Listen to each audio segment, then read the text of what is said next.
Hey everybody, Tony D and Little Joan here with a Screenwriter's Rant.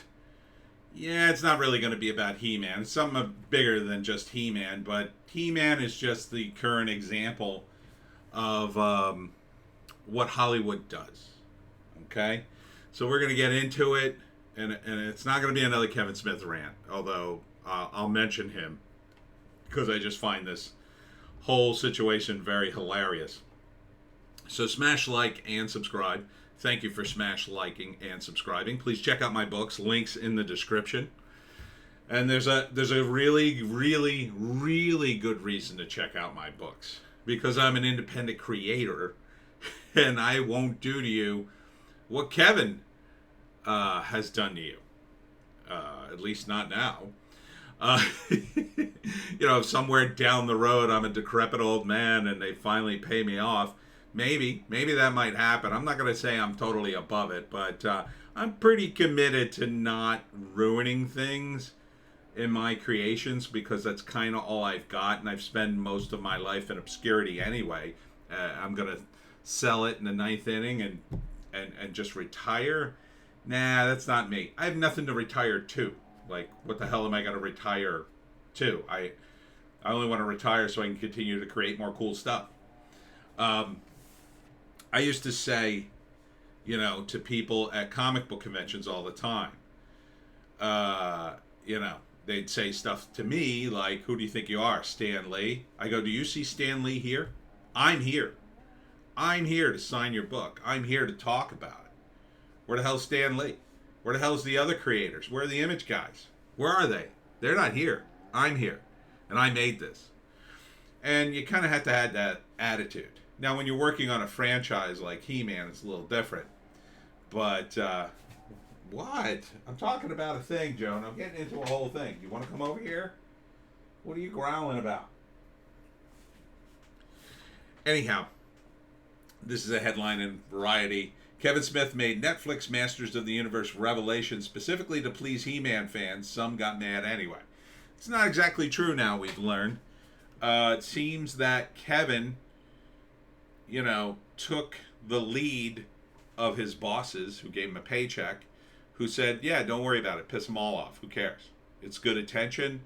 It's attention to the product. It's attention to the toys and Netflix. And in fact, this was being talked about all over Twitter. Razorfist was talking about it with one of his fans. And the fan mentioned and posted a post supposedly from someone who knows someone who worked on Black Captain America. And the post was something like, Black Captain America didn't get the outrage they expected, and now they're worried about the product. And so the takeaway from that, here, Joe, just come over here, big baby. The takeaway from that is, if you ignore this woke crap, it goes away. That this is, as we've kind of learned over the last few weeks, if not few years, this is part of the plan just to get attention. It's bad attention, but if you can make money on it, who cares? Right? So if He-Man had come out and it just had been He-Man with slightly better animation, well, very good animation, I'll say, it would come and sort of go, right? Yeah, maybe a few people would watch it, a few people would buy the toys, but it would be the same old, same old. See, the controversy drives up the stock price, fuels the entertainment narrative for a few days or weeks, in this case. It pisses everybody off, but you make money. Like my friend who didn't even know about the He-Man series, and now she's watching it. She likes it. So the takeaway from all this is, don't give these people your money, right? And this just hasn't happened now. It's not just at Marvel now. It's been all time, right? All time. Back when Next Generation came out, Star Trek Next Generation, it was terrible. It was absolutely awful. The writer strike was on. The first season, it's almost unwatchable It's so bad. Um, and a lot of fans were very upset, but they watched it anyway. To my response was, don't watch. Don't watch it. Don't watch something bad. If it's bad, don't watch it. Same thing with the guy who used to come to my comic book store that I used to be the manager of. He came in and he had been buying Avengers since it was published. He had every issue of Avengers. And he did nothing but complain about Avengers at that time. This was mid 90s. Avengers was kind of in the toilet. He was bored with it, said it was terrible. And I said, why are you buying it? He said, well, I've had it since the beginning, blah, blah, blah. I said, yeah, they know that. They know you'll keep buying it. That's why they're not putting any effort into this. That's why they're going off in weird directions, because they're trying to capture even more money. But ultimately, they put the old fans they burn the old fans to get the new fans. That's kind of the deal. Because they know old fans will show to see the place burn down, get mad. But the new fans, like, oh, Luke Skywalker is a trans woman who's going to blow himself up. I guess I got to see that. I mean, that's a pretty big deal, right? They'll just do that, just to get some amount of attention onto the product. Because attention is everything in this business. It's everything. The product itself is almost nothing. If you have the right marketing behind it, it doesn't matter. I know guys who can sell product that doesn't sell. I just know them, right? When I was doing the Travelers, and the Travelers sold and did well, people liked it, but we couldn't get our orders up on Diamond after we left Kenzer. We ended up being published by Wingnut Games. Now, Wingnut hadn't really published comics before, but we hoped that moving over to Wingnut, we could keep the comic going. And we did for a while. And part of the reason was the publisher was so great at selling ads, right? He found guys who ran small gaming companies who loved the comic and supported us. And in fact, even as the comic was kind of falling apart because I was losing my artist, I was having all sorts of issues, and then the whole thing collapsed because Diamond wouldn't distribute us anymore, even though we had enough money to publish the next 5 or 6 issues. Like, the comic was paid for. We were making money with it. We just couldn't get the distributor to distribute it anymore. And, part of that, people were mad at me because I changed artists, and one of the artists kind of let me down on some things, but that's neither here nor there. We could sell the product if we had just a few more things in place. But the key thing was distribution in comics. Without the Diamond distribution, we couldn't do it. Same thing with Netflix here, right? Netflix is this vast company that offers not just one kind of pancake, but dozens of pancakes. They don't all have to sell, just enough of them to make the company profitable. So if you got enough stuff and people keep buying Netflix, who cares if nobody watches it? But what they're going to find is they're going to ruin the brand. Eventually, these brands will be so ruined, even when you revive them and they're good, people will go, no, thank you. No, I'm not going to be burned again. And He-Man is definitely one of these franchises. It was never good. I keep saying this. It was never really good in my view. The old show was a joke. People laughed at it. Yeah, we watched it because it was television in the 80s. There was nothing else to watch. There were 3 major networks. You watched cartoons. And if nothing was on against He-Man, you watched He-Man because, well, it's a joke and we'll all laugh at it or whatever. And, it wasn't the worst cartoon ever, but it wasn't any good. It was a different time.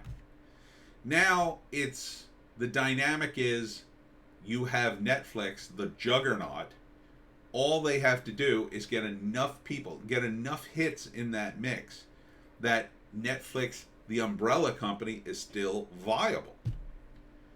Now, some of this comes from awards.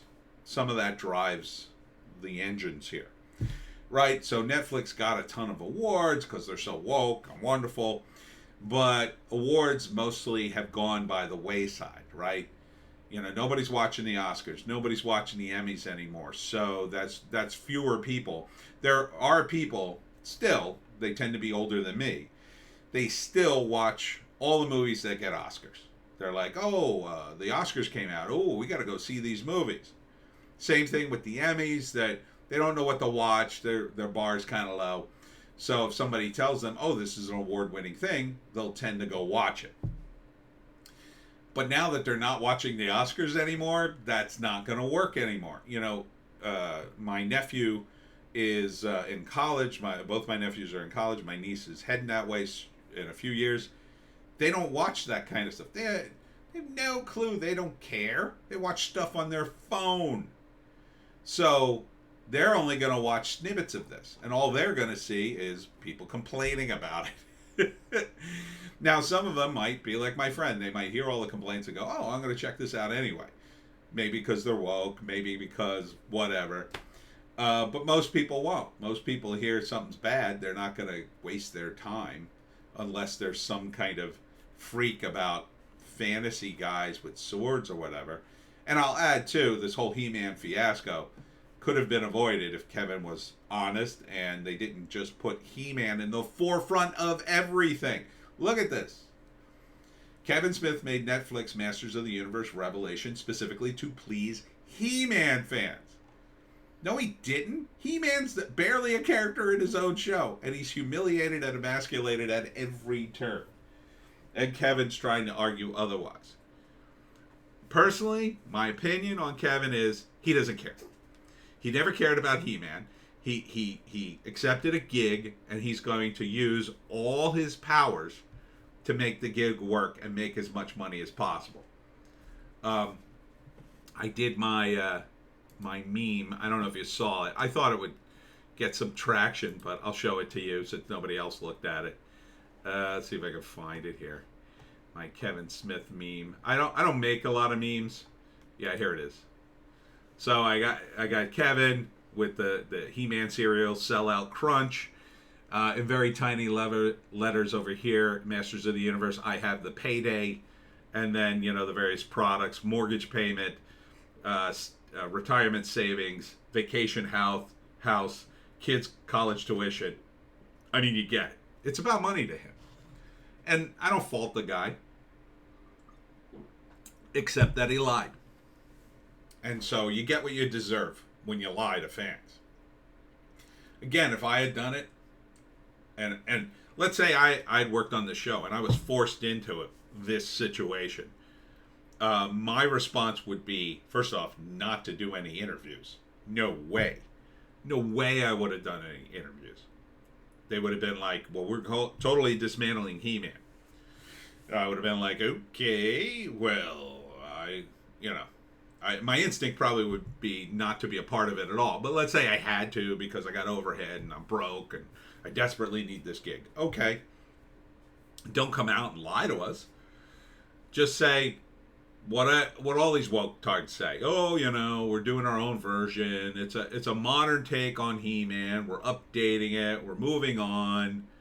You know, you could say that, and at least people will say, well, I don't like it, but, you know, I at least you didn't lie to me. At least you told me what it was.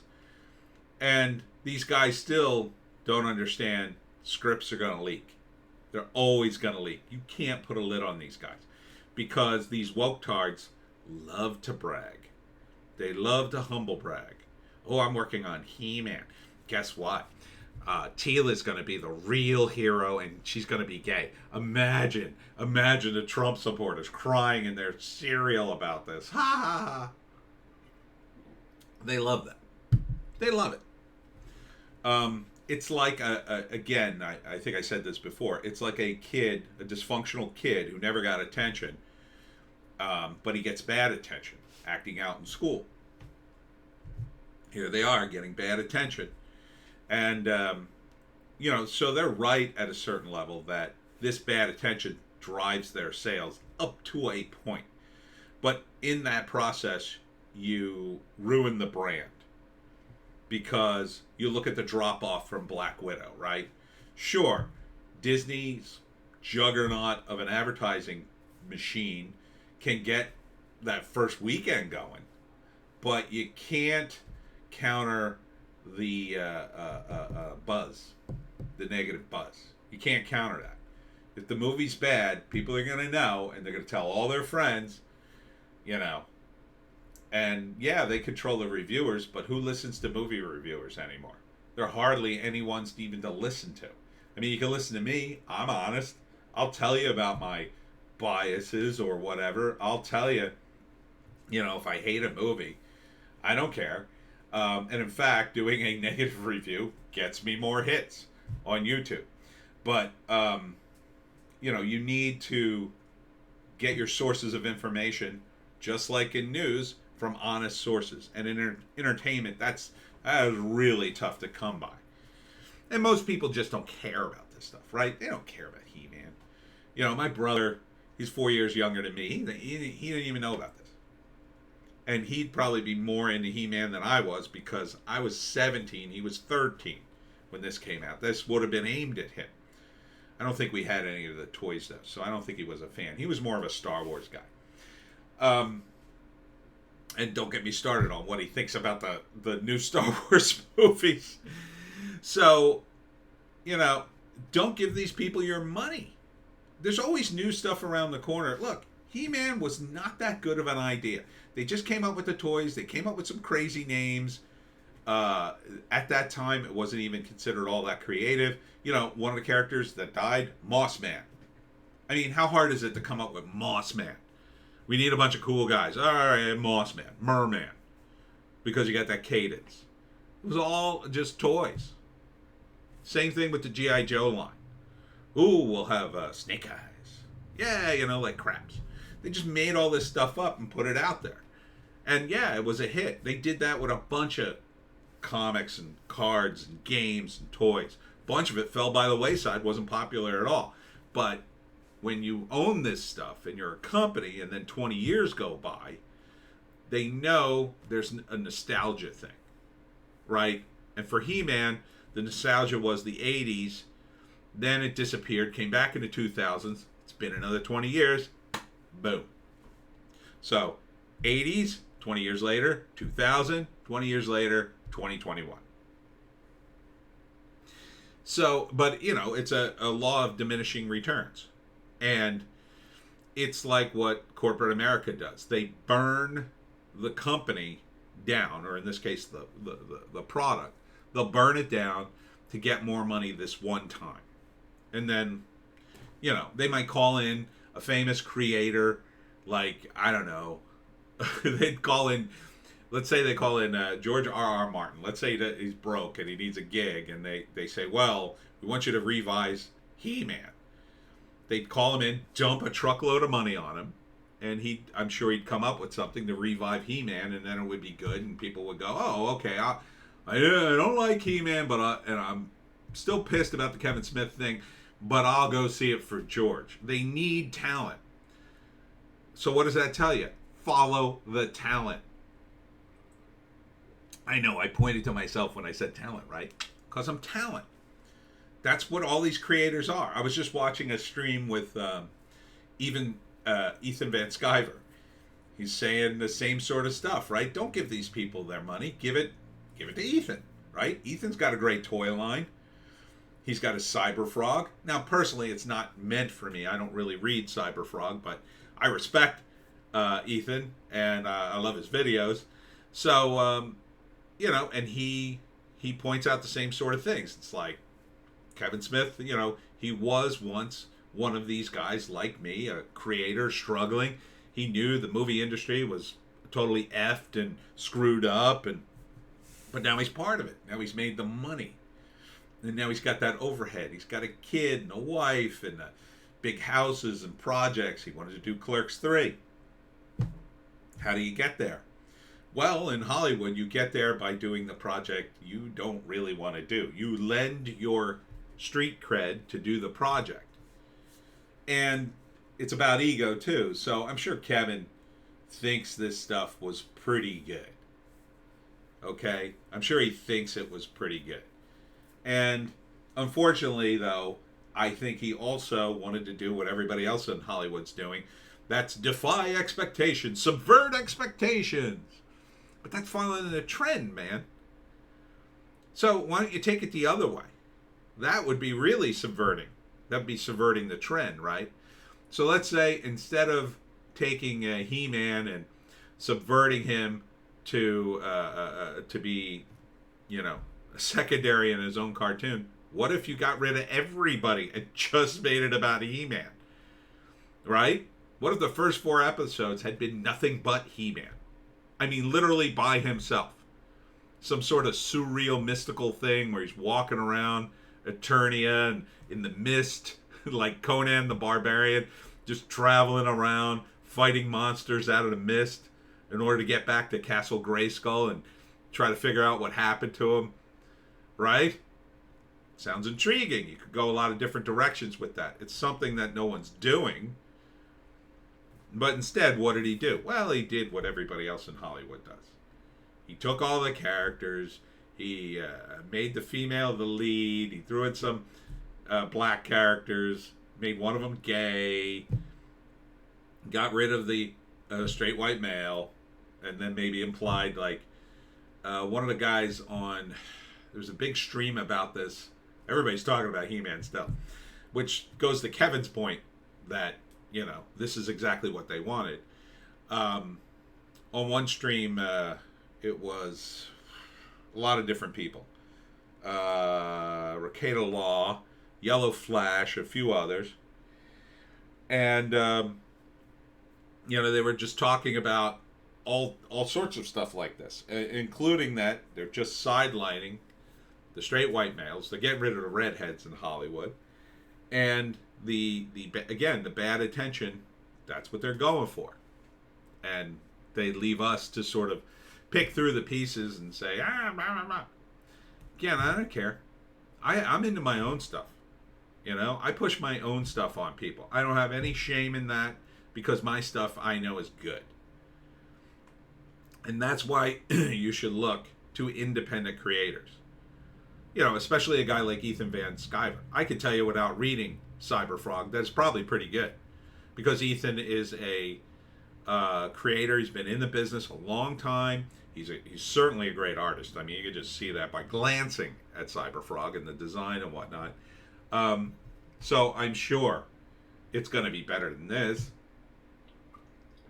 When I worked at Kenzer, you know, I met the guys at Kenzer, and they're all great guys. And I also met Jolly Blackburn. Now, Jolly Blackburn is the creator of Knights of the Dinner Table. And after talking to Jolly and the guys on the team, and this is not to diminish the guy on the team, the guys on the D team, as they call them, are great. But I knew Jolly was the creative force just by talking to him. Because you can tell.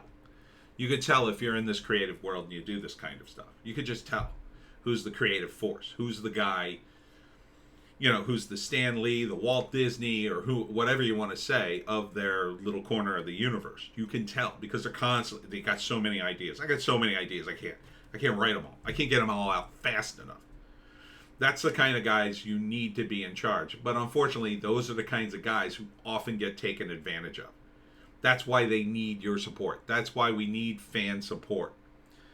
You know, it's easy to look at Star Wars or Superman or any of these big franchises and say, oh, this must be good. Everybody likes it.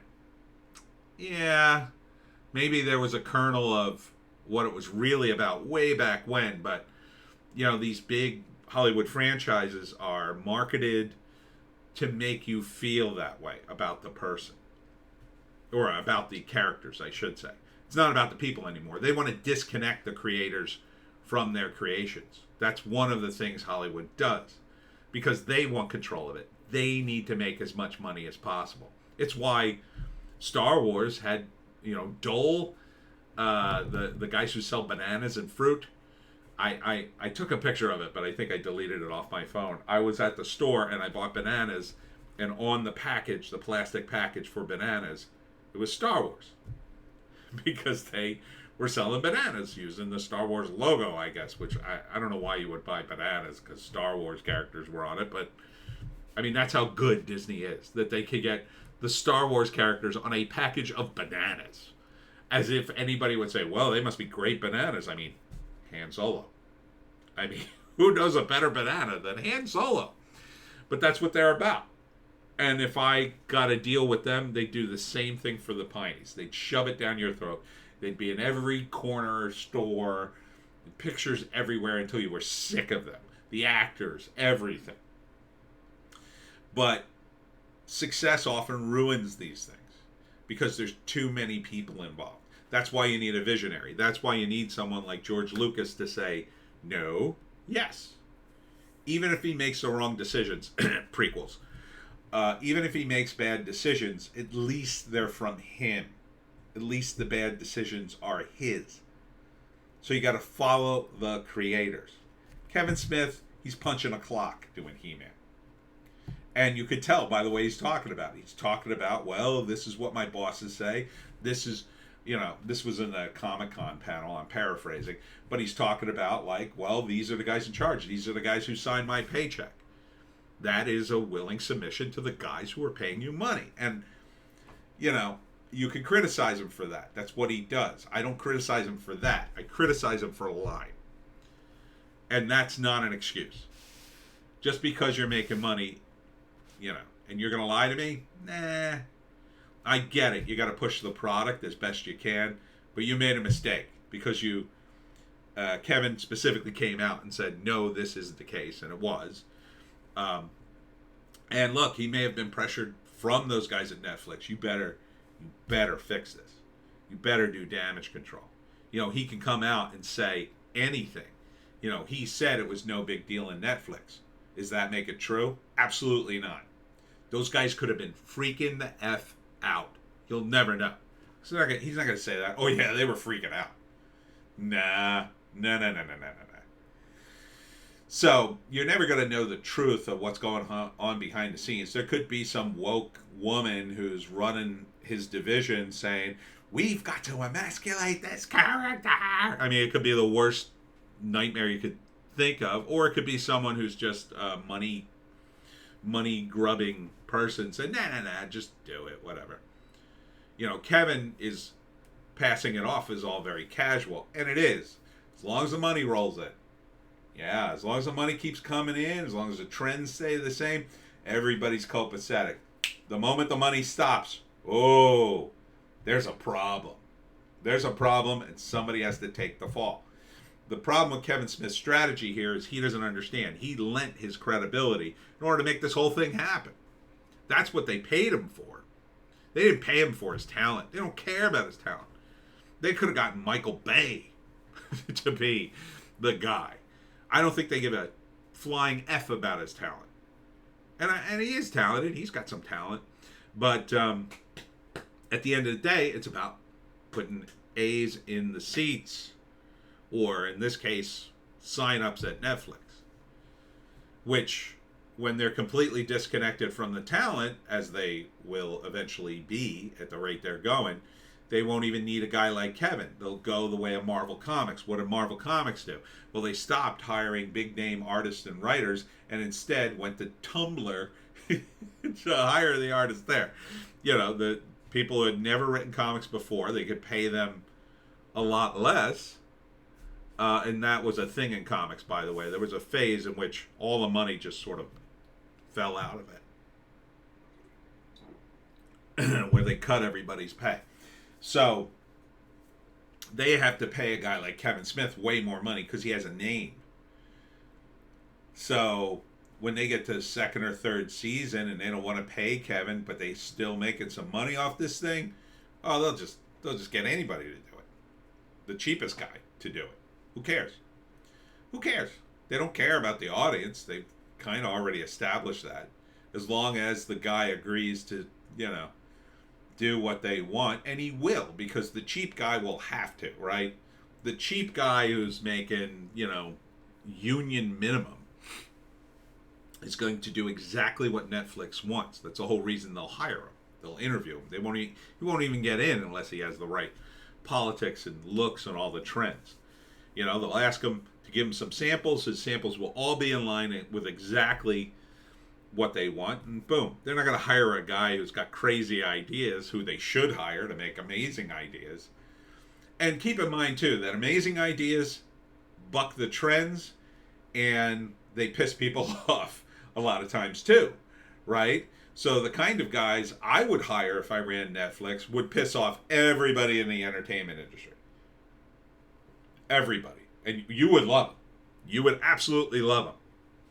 A bunch of them would be super based. I often said, if I ran Marvel Comics, I would hire all the guys from Comicsgate immediately. They probably wouldn't come because, they're doing their own thing. But if I could convince them the atmosphere would be okay, and they would make a lot of money, and they could promote their own stuff, and if I could convince them, if I could give them everything they wanted in their contracts, yeah, absolutely, I would hire all the Comicsgate guys. Why? Because they're on the edge, and it would cause absolute chaos in the comic book media and the entertainment media. People would be screaming, but it's the same cycle, right? That same sort of, oh my God, is upsetting the establishment.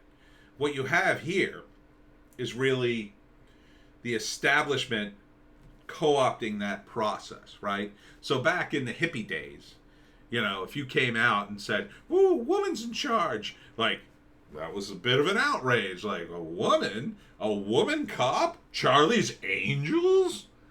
Right? So, but then they, of course, co-opt it, like, we'll make it palatable. We'll get all these hot chicks to be in Charlie's Angels. But it was like, throwing something in the face of the straights, as they used to say. We're gonna scare the straights, or scare the establishment, some crazy idea. That was, the left being crazy, and that attention drew people in because it wasn't so crazy, their ideas. Now their ideas are so off the reservation, in order to be crazy in the same sort of lefty way, they have to do something like this. They have to make, all the changes they made in He-Man and then some. It's not even enough. So eventually that process will shift back. And most of these entertainment guys, at least the ones who are going to survive in the next wave, will know that. And then the base guys, they'll be begging them to come in. Oh my God, please come in and do something traditional. Make, He-Man married and have 2 kids, and he goes to a job. You think I'm joking? That's exactly what's going to happen. But when will that happen? Well, when they milk every dollar out of this wokeness and then start losing money, because they'll take it too far. These egomaniacs often do. They'll take it way too far. They're already starting to lose tens of millions of dollars. And when the whole thing collapses, when companies start getting bought and sold, when Disney is posting record losses, then they'll be like, okay, new plan. And then the base guys will come in. And most of them won't really be based. They'll just be like, well, we found this executive, and he made this movie, and it'll be like, I don't know, it'll be like the most American movie you ever saw, and it'll be a big hit. And then they'll suddenly elevate him, and then he'll be making all these based American movies, and then suddenly people will come back to the theaters, and I'll be like, whoa, we got a trend here. Everybody follow that trend. And then you'll have the woke idiots like, oh, what's happening? And then they'll all slowly get fired too. And also in the entertainment industry too. Or the entertainment journalists. They'll all be fired too. Except the really cardboard ones who are always sort of in the middle and just say what they're told. They'll survive. But most of them will go. They'll go. They'll make a lot of noise. No one will care. Because the new media will come in, and it'll be to sell the opposite. So Kevin is just, I think, riding the wave of the trend, making as much money as possible so he can do Clerks 3. But I think what he's overlooked is he's burned his fan base. So he's lost a lot of respect. And that's going to hurt him in Clerks 3. But, Clerks 3. I mean, that shows that, unfortunately, I think Kevin's sort of run out of movies he could get greenlit. He shouldn't be doing Clerks 3. No way. No way. He's rode that train way too long, in my view. Kevin should be like, he's older. He should be doing thoughtful movies at this point in his career. Little independent things that cost $1 million or $2 million. Try to get them distributed, IFC, that kind of stuff. But he doesn't have those sensibilities. He's more like me. He's like a carnival guy who likes cartoons and video games and blah blah blah. But this should have been his big project. This should have worked for him. So that's it. Sorry for the long rant, but just in summation, don't pay money to people who hate you. Stop buying this. Support the indie creators. Buy my books.